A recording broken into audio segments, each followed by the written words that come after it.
जय हिंद दोस्तों। समस्या एक ऐसा शब्द है जिसके बगैर हमारी जीवन अधूरी सी लगती है। हमारी ही क्यों, इस सृष्टि में जी रहे, वास कर रहे हर एक जीव जंतु, हर एक प्राणी का यह एक अभिन्न अंग है। समस्या से कैसे निपटना है, समस्या जब हमारे जीवन में आती है तो उसका रूप और स्वरूप कैसा होता है, उससे हम कैसे रूबरू होते हैं, उससे कैसे हम निजात पाते हैं, उस समस्या को हम अपनी सोच के दायरे में कहाँ फिट करते हैं, ये सारी चीज़ें एक इंसान के चरित्र और उसके व्यक्तित्व को कहीं न कहीं दर्शाने का कार्य करती है। आज के इस कहानी में इसी को हम ध्यान से देखेंगे और समझने का भी प्रयास करेंगे। कैसे एक सोच एक विषम परिस्थिति में भी एक सही सोच रखने वाला व्यक्तित्व किस तरीके से उसमें भी मौका को ढूंढ लेता है, खुशियों को पहचान लेता है।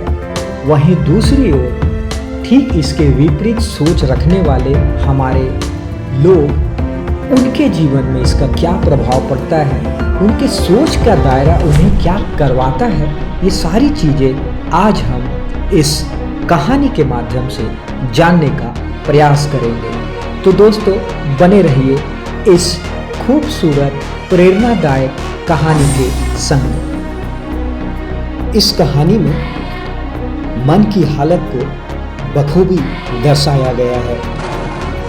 एक सेठ ने पंडित जी को निमंत्रण दिया, पर पंडित जी का एकादशी का व्रत था, तो पंडित जी ने वहाँ जाने का निर्णय नहीं लिया, पर उन्होंने अपने 2 शिष्यों को सेठ के यहाँ भोजन के लिए भेज दिया। जब दोनों शिष्य वापस लौटे तो एक शिष्य दुखी और दूसरा बेहद प्रसन्न था। पंडित जी को आश्चर्य हुआ। उन्होंने पूछा, बेटा दुखी क्यों हो? क्या सेठ ने भोजन में अंतर कर दिया?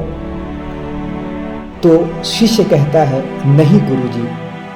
क्या सेठ ने आसन में अंतर कर दिया?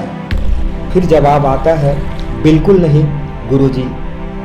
क्या सेठ ने दक्षिणा में अंतर कर दिया?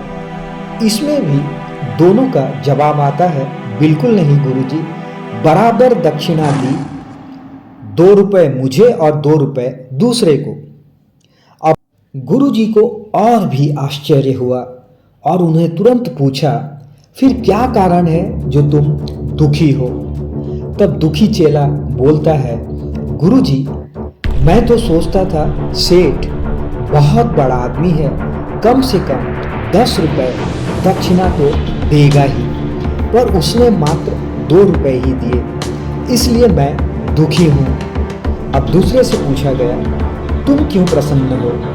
तो दूसरा बोला, गुरुजी मैं जानता था सेठ बहुत कंजूस है, 8 आने से ज़्यादा दक्षिणा बिल्कुल नहीं देगा, पर उसने 2 रुपए दे दिए, इसलिए तो मैं प्रसन्न हूँ। तो दोस्तों इस कहानी में आपने देखा किस तरीके से एक इंसान अपने सोच के दायरे को अपने जीवन में प्रभावित करने के लिए छोड़ देता है। बस यही हमारे मन का हाल है। संसार में घटनाएं समान रूप से घटती है, पर कोई उन घटनाओं से सुख प्राप्त करता है तो कोई दुखी हो जाता है।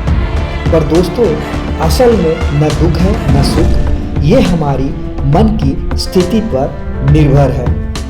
भागवत गीता के अनुसार एक गलत सोच ही जीवन की एकमात्र समस्या का कारण है, वहीं सही ज्ञान ही हमारी सभी समस्याओं का अंतिम समाधान है। इसलिए श्री कृष्ण जी कहते हैं, मनुष्य को अपने मन पर कभी भी भरोसा नहीं करना चाहिए, क्योंकि वो हमेशा दगा दे जाता है।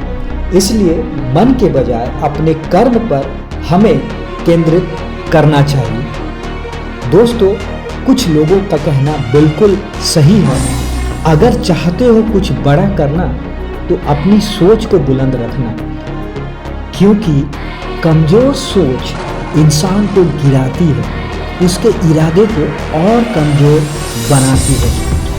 संसार में सारी घटनाएं समान रूप से घटती है, पर हमारे सोचने के नज़रिया के आधार पर हमारे आसपास चीज़ें उसी तरीके से बदलती रहती हैं। तो दोस्तों, इसलिए हमें अपने सोच के दायरे को हमेशा बड़ा करना है, ताकि हम समस्याओं में भी समाधान को ढूंढ पाएं। क्योंकि जीवन हमारा है तो समस्याएं भी हमारी ही होगी, और अगर समस्या हमारी है तो उसका समाधान ढूंढने का कार्य भी हमें खुद से करना होगा।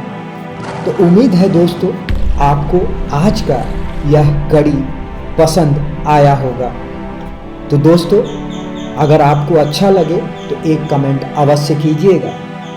तब तक के लिए दोस्तों, अगले पड़ाव के लिए मैं फिर से आप सभी से आग्रह करूंगा कि आप अपना विशेष ध्यान रखें। बहुत बहुत धन्यवाद।